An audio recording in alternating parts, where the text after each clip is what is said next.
Welcome to another episode of Democracy at the Crossroads.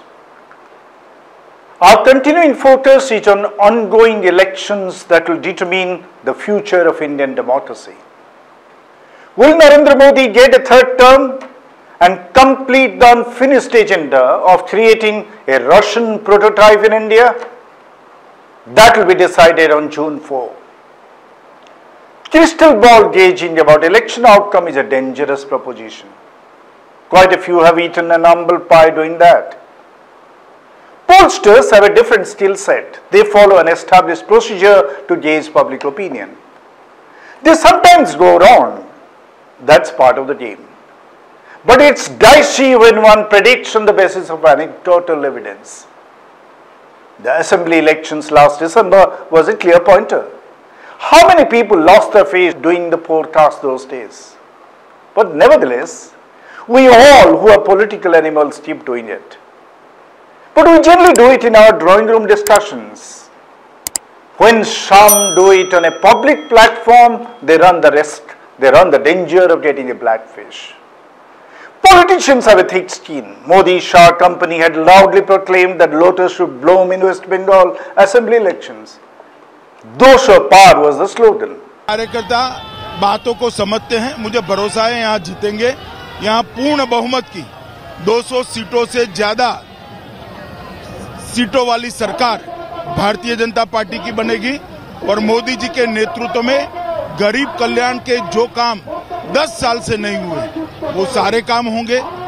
On the BJP cross even 100, Modi Shah were unfazed. That was dismissed as a politician's hyperbole. But when men with certain professional credentials do a prediction, they are pinned down. Last night, I was watching a TV discussion on election trends.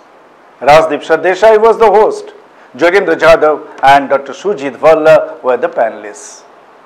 Pradeep Gupta, the pollster, made a guest appearance. Well, Gupta couldn't talk about exact numbers as his company is registered to present the exit poll of 7 phases on 1st June. And therefore, he is prevented from discussing seats or vote percentages in between. But Gupta is known as a Modi worshipper. When elections are not around and he appears on television, he sings paeans to Narendra Modi as the God's blessing for India. Brand Modi is known largely as a delivery man. A man who resonates very well with the masses. A man who understands the pulse of common man, a man who works 24/7 or seem to be work 24/7 only for them and not having family adding value to this. So these are the phenomena which people quite often ऐसा समझते हैं कि यही हमारे घर के मुखिया है। बरका आप लोगों को लगेगा कि मैं कोई बीजेपी का स्पोक्स पर्सन हूं। No wonder. In his brief remarks yesterday, he gave all the hints of a sweeping Modi victory. There is no difference between 2019 and 2024, he said. Everything on course for a repeat performance. That said, the host Sardesai was more circumspect. As a journalist, he also couldn't talk about exact numbers on national television, but he made it clear that during his field reporting, he found there may have been some disenchantment against Modi's incumbency, but certainly no anger. In fact, he said that there was little to show on the ground that Modi's popularity has been dented and that he could be upstaged in this election. So it was left to Yogendra Yadav and Surjit Bhalla to battle it out with contrasting figures. Yogendra, an academic turned politician, thinks, just as I do, that June 4 is a D-Day for Indian democracy. If Modi wins, democracy backslides. Surjit Bhalla, on the other hand, is a Sarkari economist. Not surprising, he thinks, like Pradeep Gupta, that Modi is a God's gift for India. Yogendra, who has earned a reputation as a cephalologist in the past but has given up that profession, presented a detailed state-wise assessment and made a pointed observation that Narendra Modi's BJP will for sure come down below the 272 magic mark. He said there was some probability that even the NDA numbers may fall below 272.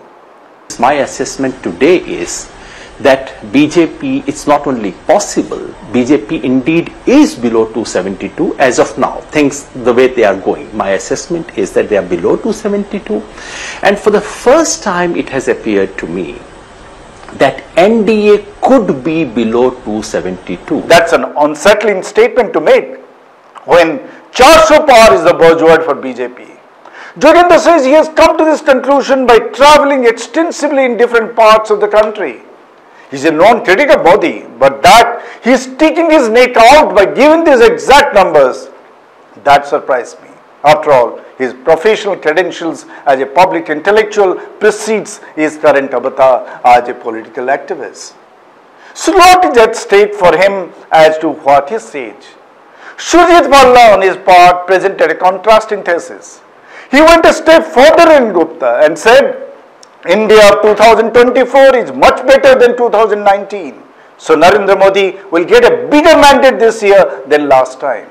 He projected a figure of at least 330 seats for the BJP, if not more. That's almost 10% more seats than that of 2019.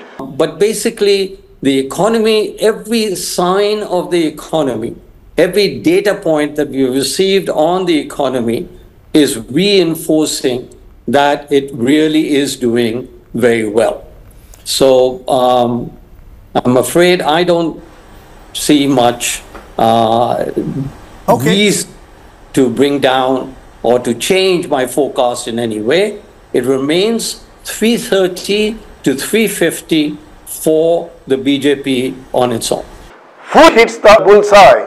Yogendra Yadav or Surjit Bhalla? June 4 will say that.